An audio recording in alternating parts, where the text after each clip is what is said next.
ریحان کی شادی کا کارڈ دینے تایا جان خود ہمارے گھر آئے تھے، تائی بھی ساتھ تھیں، خوش تھیں اور پہلے سے بہتر لگ رہی تھیں۔ اپنے میکے والے کو یوں اپنے گھر دیکھ کے مجھے اتنا اچھا لگا، لیکن بھابھی نے کوئی بہت اچھا رویہ نہیں رکھا، اس لیے وہ لوگ جلدی چلے گئے تھے۔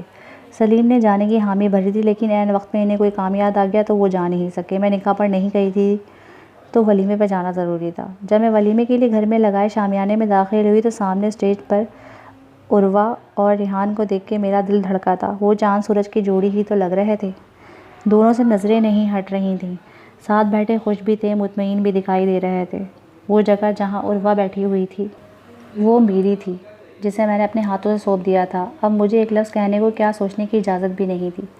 کبھی کبھار ہم اپنی کیفیت ہی نہیں سمجھ پاتے کہ ہم چاہتے کیا ہیں۔ کیا ہم اپنی حالت پہ اداس ہیں یا دوسروں کی خوشیوں سے حسد کر رہے ہیں؟ شاید میرے ساتھ پہلی والی کیفیت تھی، شاید کہیں دوسری کیفیت بھی طاری تھی، لیکن میں ماننا نہیں چاہتی تھی، یا شاید دونوں ہی کیفیت کا شکار تھی۔ ایک کونے میں بیٹھے بیٹھے ہی میں نے تقریب اٹینڈ کیا اور بوجھل دل لیے واپسی کا سفر اختیار کیا۔ اس روز اتوار تھا، بھائی اور بھابھی نے ناشتہ جلدی کر لیا تھا کیونکہ بھابھی کو پارلر جانا تھا۔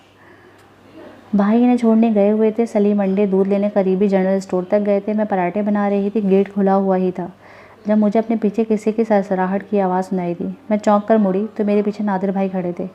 ان کی نظروں سے مجھے شدید گھبراہٹ ہوئی تھی، تو میں نے منمناتی آواز میں پوچھا، آپ کو کیا چاہیے تھا بھائی؟ تم مجھ سے اتنی گھبرا کیوں رہی ہو یار؟ وہ وہیں دروازے میں کھڑے ہوئے۔ ایسی کوئی بات نہیں ہے بھائی، میں تو بس آپ کا احترام کرتی ہوں کیونکہ آپ سلیم کے بڑے بھائی ہیں، باپ جیسے ہیں۔ میرے ہاتھ کانپنے لگے تھے۔ باپ تو میں اس کا ہوں، تمہارا نہیں ہوں۔ وہ آگے بڑھے اور میرا ہاتھ تھام لیا۔ میں نے جلدی سے اپنا ہاتھ چھڑایا جس پر ان کی گرفت مضبوط نہیں تھی، اور جلدی سے انہیں ایک طرف دھکیل کچن سے باہر نکل گئی۔ سامنے سے سلیم آ رہے تھے، میں بھاگ کر ان کے پیچھے چھپ گئی۔ کیا ہوا انزلہ؟ وہ حیران تھے۔ سلیم، نادر بھائی مجھ سے بدتمیزی کر رہے تھے، میں روتے ہوئے کہہ رہی تھی۔ سلیم نے بے چینی سے مجھے دیکھا اور پھر نادر بھائی کو۔ ارے، میں کچن میں پانی پینے گیا تو یہ ڈر گئی اور مجھے دھکا دے کر بھاگ گئی۔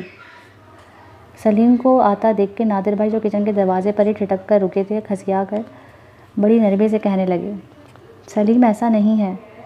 میں نے ان کی بات کی تردید کی۔ تو کیا بھائی جھوٹ بول رہے ہیں؟ سلیم نے مجھے غصے سے دیکھا۔ میری بات تو سنو سلیم، مجھے نہیں پتا تھا کہ گھر علیحدہ کرنے کے لیے تم اس حد تک بھی گر سکتی ہو کہ میرے بھائی پہ الزام لگا دو، وہ بھی ایسا گرا ہوا۔ مجھے حیرت کا جھٹکا لگا۔ آپ کو یہ لگتا ہے کہ میں نے یہ سب علیحدہ گھر کے لیے کیا ہے؟ میں حیرت سے سلیم کو دیکھ رہی تھی۔ ہاں، مجھے لگتا ہے انزلہ کہ تم نے ایسا کیا ہے کیونکہ تم ایسا کر سکتی ہو۔ میں بالکل شاکڈ رہ گئی۔ آپ کو لگتا ہے کہ میں ایسا کر سکتی ہوں؟ بے حد بے یقینی کیفیت میں کہہ رہی تھی، کیونکہ اس سے پہلے تم یہ کر چکی ہو، بھول گئی ہو کیا؟ ریحان، تو میں تمہیں یاد دلا دوں، اور مجھے لگا کہ میرے سر پر چھت آ کر گر گئی ہو۔ سلیم نے میرے گناہ کو میرے منہ پہ ایسے تماچے کی صورت میں مارا تھا کہ میں چاروں شانے چت گر گئی تھی۔ کچھ دیر پہلے ساکت سی میں سلیم کو دیکھ رہی تھی، پھر مرے مرے قدموں سے کمرے میں چلی گئی، اپنا بیگ اٹھایا اور کسی کو بنا بتائے میں اپنی امی کے گھر آ گئی۔ لیکن میرے لیے پناہ تو وہاں بھی نہیں تھی، بس سزا ہی سزا تھی ہر جگہ۔ اور اب میری سمجھ میں آ رہا تھا کہ میں نے کیا کیا ہے اپنے ساتھ، اپنے پیاروں کے ساتھ۔ آدھے راستے تک سوچ کر اپنا بیگ ایک طرف فٹ پاتھ پہ رکھ کے بیٹھ گئی تھی۔ مجھے کہاں جانا چاہیے؟ آگے جہاں آگ لگی ہوئی تھی، پیچھے جہاں میرے گناہوں نے آگ لگا دی تھی۔ میرے لیے سکون اب نہ آگے تھا نہ پیچھے۔ تایا جان کے گھر، تایا جان، تائی، امی اور خاص طور پہ ریحان کو دیکھ کر میں نظریں ملانے کے قابل نہیں رہی تھی۔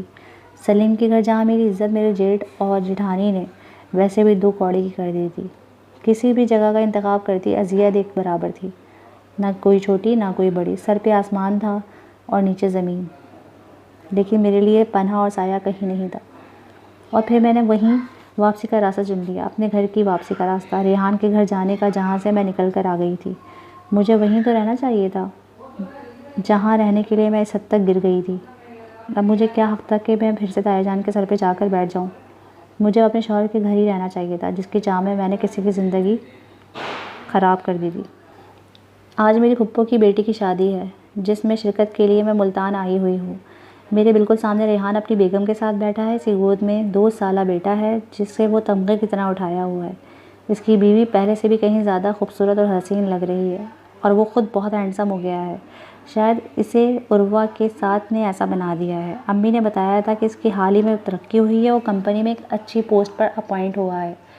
اس کی مالی حالات بہت بہتر ہو چکے ہیں۔ اب تو تایا جان بھی اس سے راضی ہو گئے ہیں، اس کا گھرانہ پہلے جیسا خوش باش ہو چکا ہے۔ سکون ان کی ذرا دوبار سے ٹپکتا ہے، بالکل ویسے ہی جیسے اس کے چہرے پہ ٹپک رہا تھا۔ اور میں، جی ہاں میں انزلہ فاروقی، جس نے جان کر اپنے لیے زندگی کا انتخاب کیا تھا کیونکہ اسے سلیم کے ہنسوڑ طبیعت، خوش مزاجی، خوبصورتی بہت متاثر کرتی تھی۔ کہ زندگی کی داستان یہ ہے کہ میرا وہی ہنسوڑ میاں آج کل کسی اور اسٹوڈنٹ کے زلفوں کا اسیر ہے، اور میں سب جان کر بھی کچھ نہیں کر سکتی، اسے چاہ کر بھی نہیں روک سکتی۔ میں اب تک اپنے جیٹ کی انہی نظروں کو سہتی ہوں اور کچھ کہہ نہیں سکتی، کیونکہ کہاں وہاں جاتا ہے جہاں کچھ بن سکتا ہو، کوئی سننے والا ہو، اور میری زندگی میں ایسا کچھ نہیں ہے۔ جس بد کرداری کا الزام میں نے ریحان پر لگایا تھا، وہ مجھے اب سچے معنوں میں سہنی پڑ رہی تھی، اپنے جیٹ کی صورت میں۔ اور اب مجھے اس سنگین بہتان کا احساس اور بھی شدت سے ہوتا تھا۔ شادی کے 4 سال بعد بھی میری گود اولاد سے خالی تھی، شاید اس لیے کہ میں نے کسی کی نیک اولاد کو ذلیل کیا تھا۔ آج ریحان اور عروہ کو دیکھ کر پھر سے اسی کیفیت کا شکار ہوں جس میں سمجھ نہیں پا رہی کہ میں اپنی حالت پہ اداس ہوں، ان کی خوشیوں پہ حاسد ہوں، یا دونوں کیفیات کا شکار ہوں۔ شاید میں دونوں ہی کیفیات کا ہی شکار ہوں۔ بس ایک بات کا مجھے احساس ہوتا ہے کہ بہتان لگانے کی سزا مجھے بھی لی ہے اور ٹھیک ٹھاک ملی ہے، لیکن اس بہتان کو دھونے کی ہمت میں اب تک کر نہیں سکی۔ شاید کہ آگے چل کر سکوں، شاید کبھی ایسا ہو جائے۔